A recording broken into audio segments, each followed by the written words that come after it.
প্রথমত যদি মানবিক ভিডিও বানায় ভিউ ব্যবসা করে বা মানুষের কাছে টাকা এনে মেরে দেয়, এটা আমি বলতে পারি না তাদের। কেন বলতে পারি না? আগে আমার প্রমাণ করতে হবে যে মেরে দেওয়া ছাড়াও মানুষের টাকা আত্মসাৎ করা ছাড়াও মানুষের পাশে দাঁড়ানো যায়। তো এখনও যেহেতু আমাকে চিটার, বাটপার, দালাল বলে, অনেক কিছুই বলে, কচ্ছপ, টাউট বলে, তাহলে এখনও আমি প্রমাণ করতে পারিনি। আমার আরও সময়ের দরকার। আমি নিজে ঠিক না হয়ে অন্যকে কেন দোষারোপ করব? এই যে টাকা মেরে দেয়, এই কারণে আমি আমি কি করলাম জানেন? কতজনের কাছে কত টাকা নিছি ওইটা আমাদের লেখা আছে। যেন যদি বলে যে আমার টাকা আমাকে ফেরত দাও, যেন আমি দিতে পারি।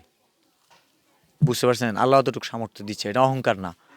এখন পর্যন্ত মানবিক কাজ করছি প্রায়, ওখানে তো 6 লক্ষ টাকা, এখানে 11 লক্ষ, 18-19 লক্ষ, সব মিলে 20, ধরেন 20-22 লক্ষ টাকা। যদি প্রত্যেকটা মানুষ বলে যে ভাই আমার টাকাটা ফেরত দাও, আমি ফেরত দেওয়ার যোগ্যতা রাখি। আমার অতটুকু সাহস আছে, এটা অহংকার না। কারণ এইটা তাদের ভালোবাসা, তাদেরটা আমানত টাইম পৌঁছাই দিস। অ্যান্ড এটার যে খরচ, গাড়ি ভাড়া, এগুলো কিচ্ছু নই না। কেন নিব ভাই?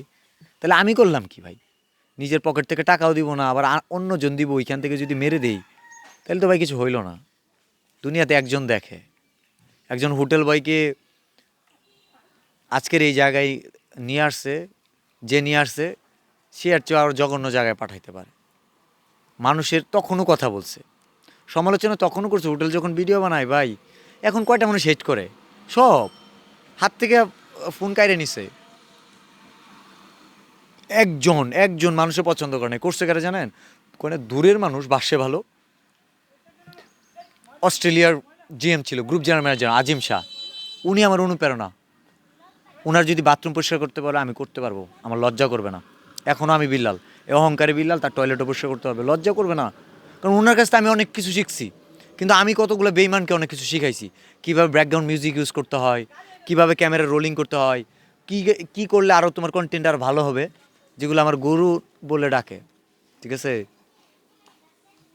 কিন্তু আমি গরুদের গুরু হইতে চাই না, গরুদের গুরু হতে চাই না। তারা যদি একটু বিবেক থাকতো, বুদ্ধি থাকতো, আমার বিরুদ্ধে চারণ করতো না। বলবে যে তুমি বিলালের বিরুদ্ধে কথা বলো না, তোমার পেজ খেয়ে ফেলবো। ভাই নিজের মনুষ্যত্বকে বিলাই দিয়ে আমার বিরুদ্ধে চারণ করে তোমার লাভটা কি? মির্জাফরকেও না মানুষ মনে রাখে, কিন্তু কিন্তু ভালোভাবে মনে রাখে না। নেক্সট প্রশ্ন।